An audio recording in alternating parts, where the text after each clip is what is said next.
గురు సాయినాథ్ మహారాజ్ కి జై.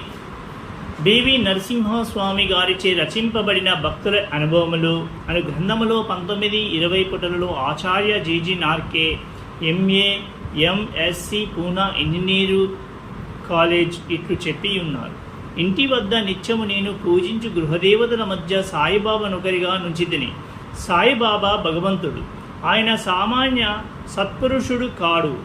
మా మామగారు శ్రీమాన్ భూటి, నా భార్య, నా తల్లి గొప్ప సాయి భక్తులు. వారు సాయిబాబాను భగవంతుని వలె పూజించువారు.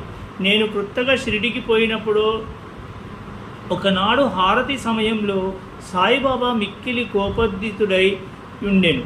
అకారణముగా వారు కోపించుచు శపించుచు భయపెట్టుచుండిరి. ఆయన పిచ్చివాడా ఏమనో సంశయం నా మనస్సులో మెదిలెను. మామూలుగానే హారతి పూర్తి అయ్యను. ఆనాటి